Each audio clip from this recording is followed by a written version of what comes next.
दोस्तों, भूगोल टेक्निक में आपका स्वागत है। दोस्तों आज का क्लास है चैप्टर थर्ड, जनसंख्या संगठन। क्लास 12 का चैप्टर थर्ड है ज्योग्राफी, जो आपका है जनसंख्या संगठन। कौन है? चैप्टर थर्ड, जनसंख्या संगठन या जनसंख्या संरचना। अब जनसंख्या संगठन या जनसंख्या संरचना होता है क्या?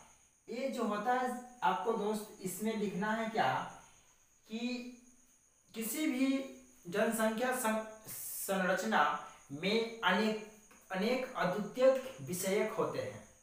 इसमें क्या होता है? अनेक द्वितीयक विषयक आते हैं, जैसे लिंग, आयु, साक्षरता, ग्रामीण नगरीय संरचना, या आपको आता है व्यवसायिक संरचना। देखिए ये जो होता है आपको 6 प्रकार के होता है। कितने प्रकार के होता है? अगर लिखते हम चलेंगे इसमें तो लिखना है, इसमें क्या लिखना है आपको कि जनसंख्या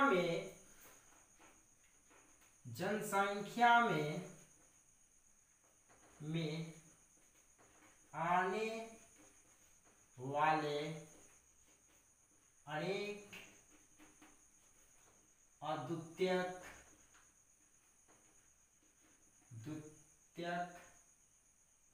विषयक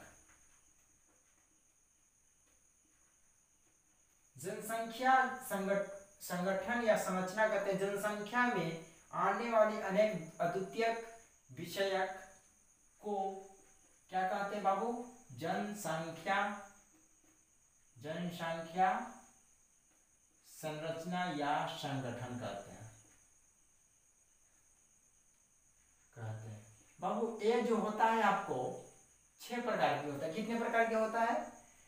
6 प्रकार के। There are types of population compositions and 6 कितने होता है? 6 टाइप का होता है। जैसे आपको लिखना है 6 टाइप में क्या क्या पढ़ने के लिए है, जो आपको लिखना पहला नंबर है आपका, जो इस तरह लिख सकते हैं, आपका इस तरह भी लिख सकते हैं।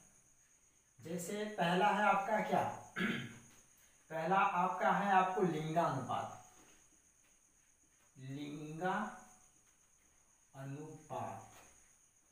और दूसरे नंबर बाबू है आपका क्या? आयु संरचना। और बाबू तीसरे नंबर क्या है आपका, जो पढ़ेंगे आयु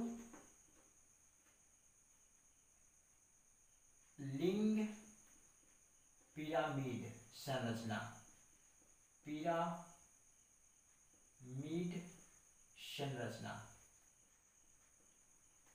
संरचना या जनसंख्या। उसके बाद चौथे नंबर क्या पढ़ेंगे बाबू, जिसमें आपको पढ़ने के लिए है ग्रामीण नगरीय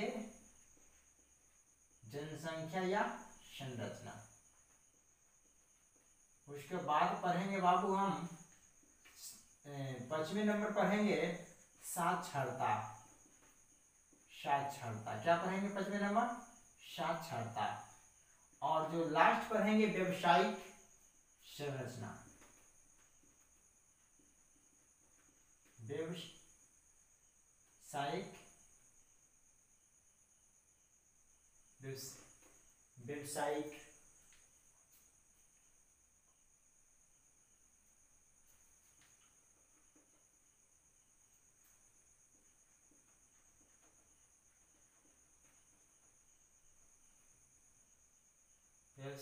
संरचना।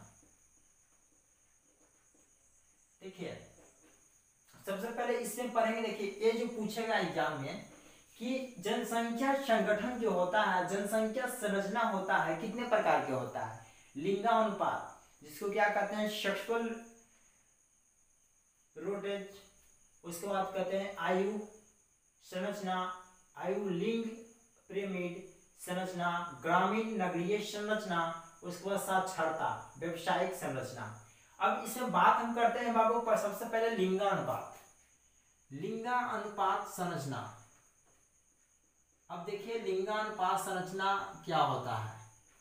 लिंगानुपात संरचना से आप क्या समझते हैं? क्वेश्चन लिखिएगा कि लिंगानुपात जो संरचना होता है क्या होता है। किसी भी जनसंख्या में, किसी भी जनसंख्या में महिलाओं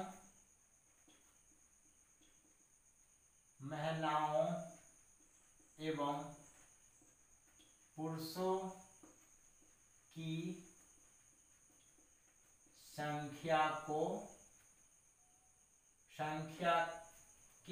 किसी भी जनसंख्या में महिलाओं एवं पुरुषों की संख्या के अनुपात को लिंगानुपात कहते हैं।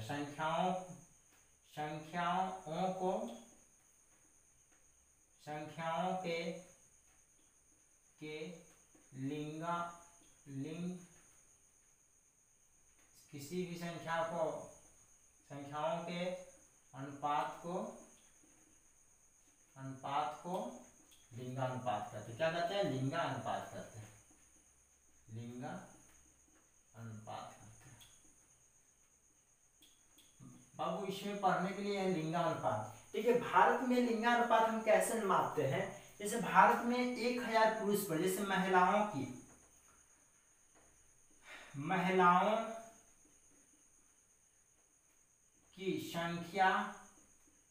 संख्या बटे पुरुषों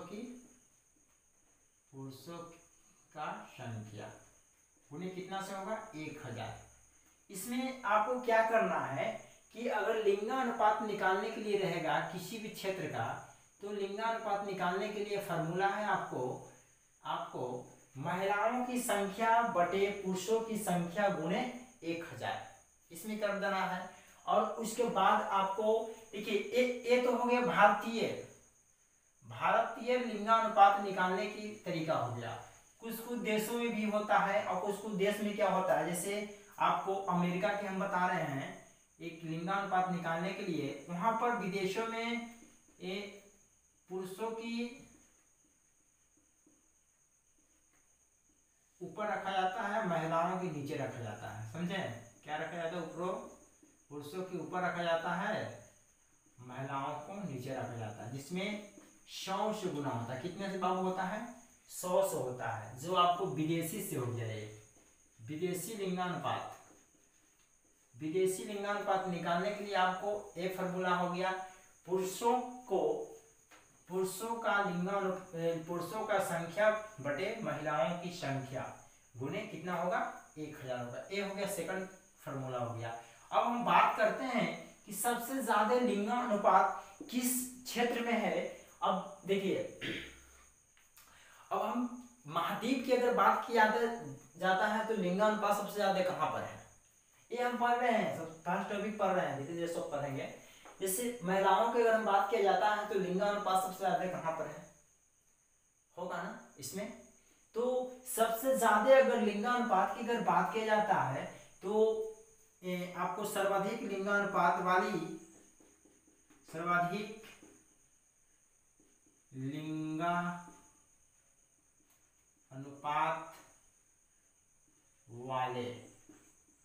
महादेश, लिंगानुपात वाले महादेश कौन सा है? यूरोप। और कम न्यूनतम लिंगानुपात वाले महादेश जो कौन सा है? एशिया। अब बेटा इसमें बात हमको बोलना है कि यूरोप में लिंगानुपात क्यों है? ये सबसे यूरोप महादेश में लिंगानुपात होने का क्या कारण है? इसका 2 कारण है। पहला कारण बेटा ये है लिखना कि जो यहाँ के लोग पुरुषों लोग क्या करते हैं, दूसरे देशों में प्रवास करते हैं, काम करने के लिए प्रवास करते हैं। इसमें महिलाओं की संख्या अधिक होती है। महिलाओं की जो होती है सामाजिक और आर्थिक गतिविधियां तेज होती है, इसीलिए यहाँ का लिंगानुपात अधिक है। और यहाँ का लिंगानुपात क्या है? लिंगानुपात वाले महादेश, कम हिमपात वाले महादेश कौन सा है? एशिया। हमारा देश, हमारा जो क्षेत्र है एशिया। बात करते हैं बाबू कि यूरोप महादेश एक विश्व के कौन सा ऐसा देश है जो आपको लिंगानुपात सबसे अधिक, मतलब कि पुरुष कम है और महिला ज्यादा है। तो यूरोप का एक महादेश है, यूरोप महादेश का एक देश है जो लातिविया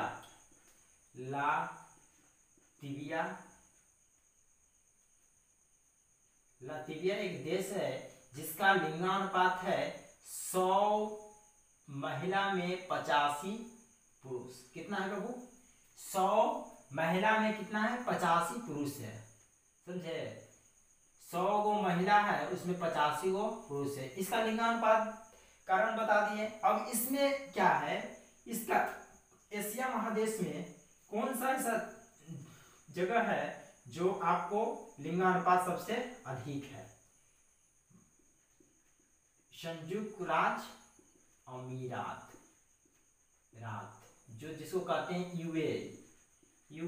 ये जो देश है आपको मुस्लिम कंट्री देश है, ठीक है बाबू?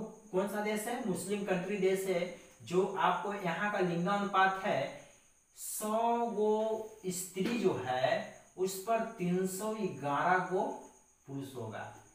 बाबू देखिए इसमें जो आपका लिंगानुपात क्या हो गया,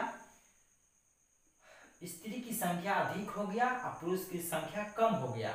इसमें कारण क्या है? 2 कारण मैं बताया।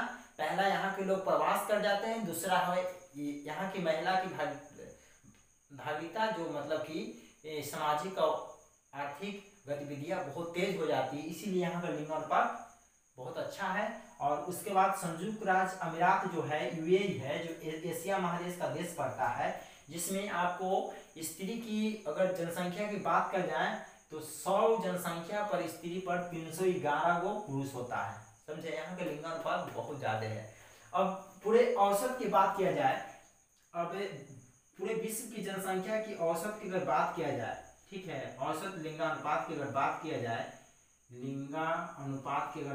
जाए, जिसमें 100 गो स्त्री में 102 गो पुरुष है। कितना है? 100 स्त्री में 102 क्या है? पुरुष है। ये पूरे विश्व की जनसंख्या की बात किया जाए, समझे? पूरे विश्व की बात किया जाता है। पूरे विश्व जनसंख्या के लिंगानुपात की अगर बात किया जाए तो है।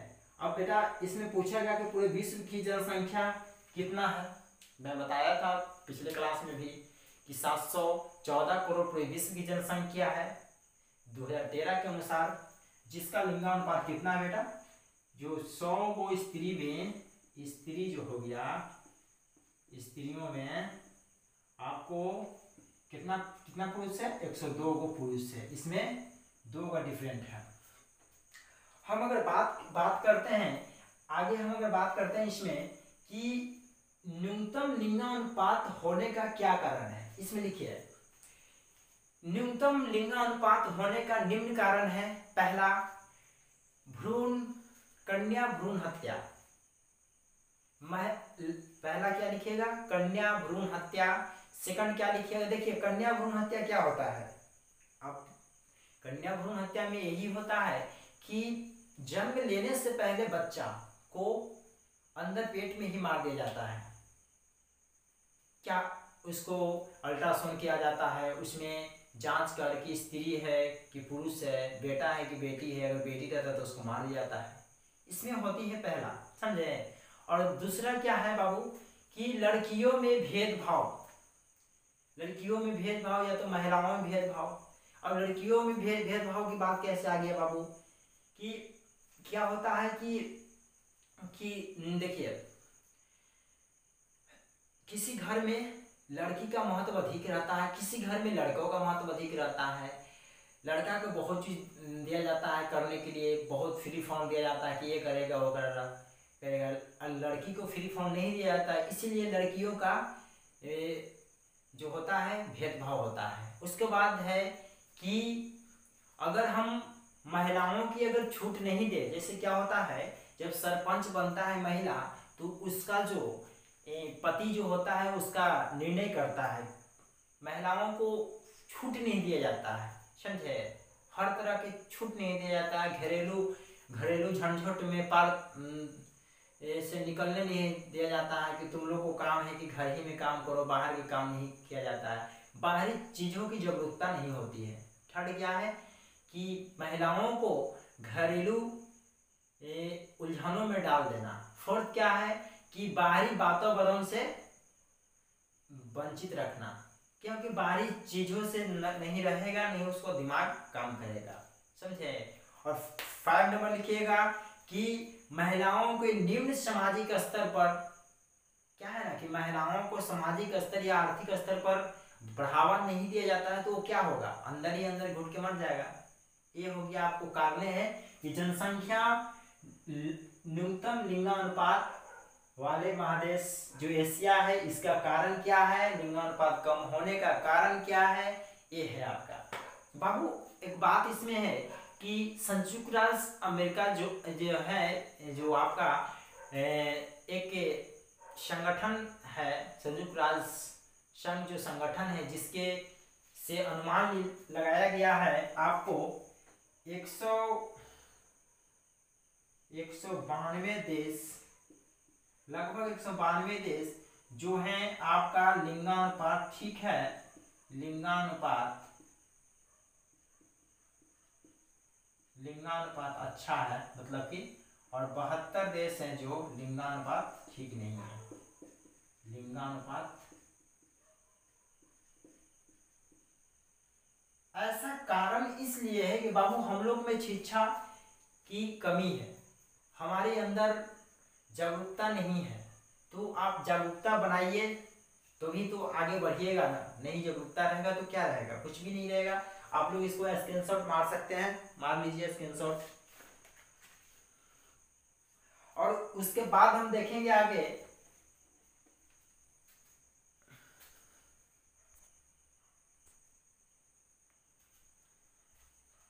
देखिए जो सेकंड में आपको है आयु संरचना। क्या है आयु संरचना? बाबू एक मैं बात भूल गया था कि भारत की लिंगानुपात कितना है, 1000 में 943 गो। जैसे लिंगानुपात भारत की अगर बात किया जाए तो यहाँ पर लिख देते हैं 1000 पुरुष में 943 गो महिला। बाकी बच्चे तो इसके जो 57 जो बच गए हैं, 57 की शादी नहीं होगा। इसलिए हम लोग जागरूकता पैदा करते रहे अपने आप में, समझे। सेकंड आपका बाबू क्या था, आयु संरचना। क्या था, आयु संरचना। अब आयु संरचना की अगर बात किया जाए, इसमें बाबू इसमें क्या होता है, 3 वर्गों में बांटा गया है। कितने वर्गों में बांटा गया है, 3 वर्गों में बांटा गया है। जो आपको पहला वर्ग है 0 से लेकर 14 वर्ष तक, जो जिसको कहते हैं बाल आयु वर्ग या बाल आयु संरचना, वर्गे लिख दीजिए इसमें। और इसके बाद जो बोला गया है 15 से लेकर 59 वर्ष तक, जो आपका है कार्यशील संरचना, या इसको बोलेंगे व्यवसायिक वर्ग। और इसके बाद बोलेंगे 60 प्लस, यानी कि 60 से मृत्यु तकला, इसको बोलेंगे वृद्धक आयु वर्ग। बेटा इसमें पढ़ने के लिए है 3 प्रकार की आयु संरचना में, आपको पढ़ने के लिए 3 प्रकार की। पहला हो गया आपको संरचना, जिसमें वर्ग जो बाल आयु वर्ग हो गया। उसके बाद हो गया कार्यशील संरचना। उसके बाद आपको हो गया जाकर नेक्स्ट में वृद्धक आयु संरचना। देखिए जिस देश में अगर बाल बच्चा की अगर उम्र अधिक होगा, उस देश में जवान कम होगा।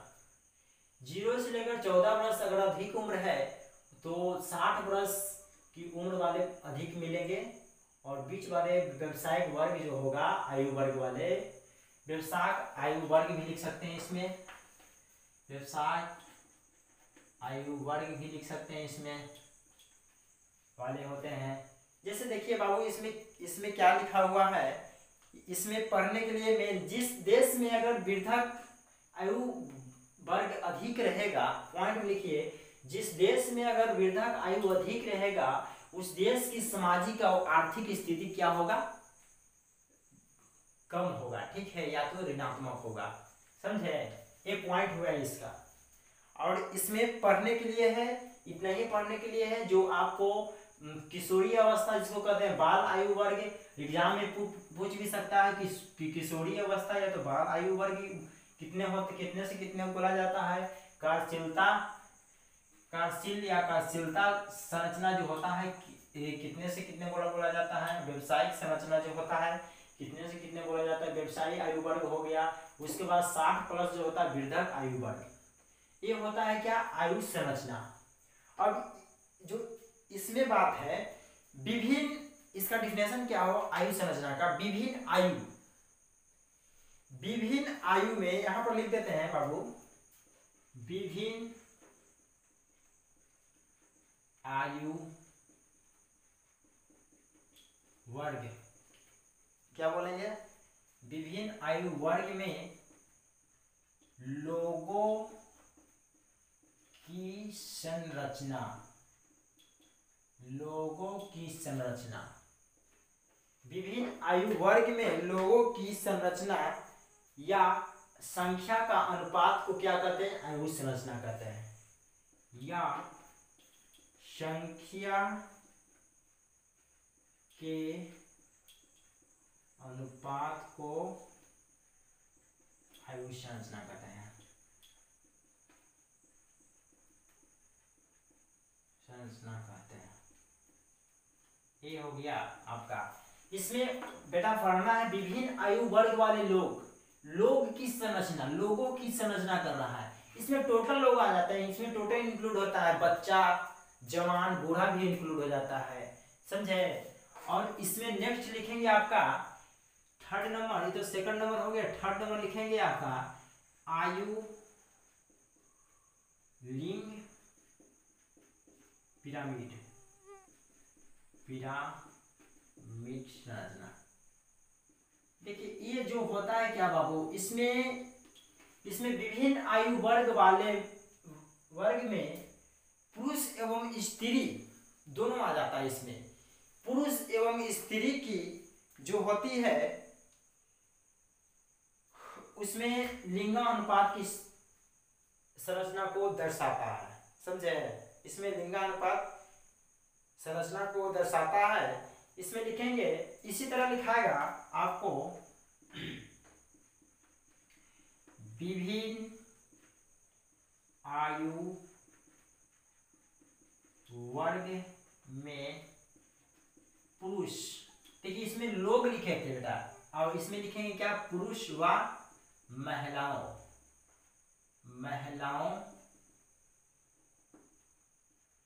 की संख्या को क्या कहते हैं, आयु लिंग पिरामिड कहते हैं। ऐसे समझें क्या, ये जो होता है बेटा आयु लिंग पिरामिड जो होता है, इसमें क्या होगा, इसमें स्त्री और पुरुष दोनों शामिल कर दिया जाए, अलग अलग। इसका अगर ग्राफिकल विधि से अगर किया जाता है तो इसका ग्राफिकल विधि से बताएंगे, लेकिन पहले इसको जानने से पहले ये जो होता है बेटा 3 प्रकार के होता है। कितने प्रकार के होता है, 3 प्रकार के होता है। पहला विस्तृत त्वरित संरचना जो होता है, पहला कौन सा होता है, विस्तृत संरचना। और उसके बाद स्थिर संरचना, स्थिर संरचना। और इसके बाद होता है आपका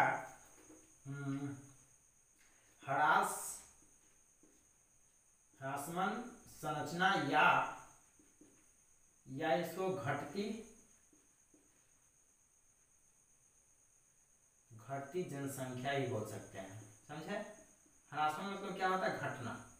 अब इसकी जो बात करते हैं कौन कौन सी देश में होता है, ये हम डीपली आपको बताते हैं। देख सकते हैं आपको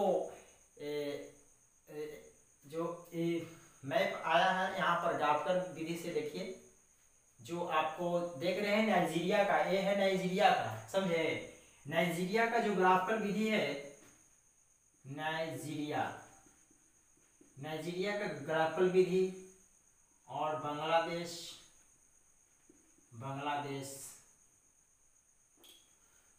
और मॉस्को।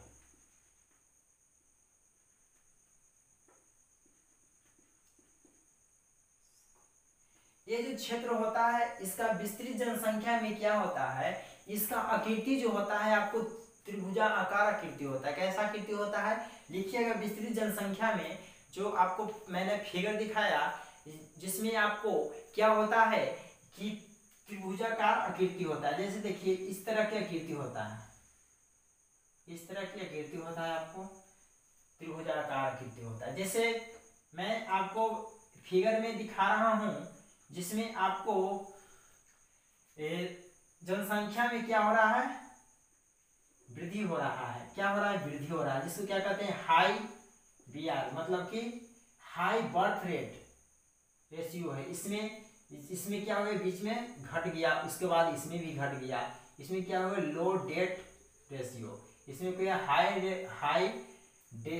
बर्थ रेशियो हो गया, इसमें लो डेथ रेशियो हो गया। इसकी आकृति जो होती है कैसे होती है, त्रिभुजाकार आकृति होती है। क्या कैसी आकृति होती है, त्रिभुजाकार। ये जो होता है नाइजीरिया, बांग्लादेश, मॉस्को आदि सभी देश में ऐसे जो इसका होती है, उच्च जो होता है आपको क्या होता है, जन्म दर होता है, निम्न क्या मृत्यु दर होता है। ऐसे देश जो विकसित देश है, समझे, ऐसे क्षेत्र में विकसित देश में ही होते हैं, सॉरी अविकसित देश में होते हैं, विकसित देश सॉरी बोला गया। उसके बाद देखिए स्थिर संरचना की बात किया जाए तो आपको ऑस्ट्रेलिया में होगा। ऑस्ट्रेलिया जो आपको फिगर में दिख रहा होगा कि ऑस्ट्रेलिया का जो है आपका जो ये स्थिर जनसंख्या है, समझे। इसकी जो आकृति होता है घंटी के आकार का होता है, घंटी का आकार होता है। इसकी आकृति क्या होगा, घंटी का आकार का होता है। यहाँ से जनसंख्या क्या हो गया, घंटी का आकार ऐसा ही होता है, घंटी का आकार ऐसा होता है। नीचे से क्या हो गया, स्थिर हो गया, ऊपर जाकर के स्थिर हो गया, बीच में ऐसा जो होता है स्थिर जनसंख्या होता है। जिसमें आपको जिसमें क्या होता है, वो जो ऊपर से शुंडाकार होता है, ऊपर से क्या होगा, शुंडाकार आकृति होता है, शुंडाकार आकृति होता है। जैसे ऑस्ट्रेलिया में देख रहे हैं कि ऑस्ट्रेलिया में जो आकृति है आपको शुंडाकार आकृति है ऊपर से, कि नीचे की जनसंख्या स्थिर है, ऊपर की भी जनसंख्या स्थिर है। कि मतलब कि इसका जन्म दर स्थिर है, मृत्यु दर भी स्थिर है, दोनों क्या है, इक्वल है। ये जो इक्वल है ऐसे जो होता है क्या है, ऑस्ट्रेलिया क्षेत्र में होता है। उसके बाद ह्रासमान एवं घटती जनसंख्या, इसकी जो आकृति होती है आपको संकरणीय एवं शुंडाकार आकृति होती है। इसकी आकृति किस तरह होती है,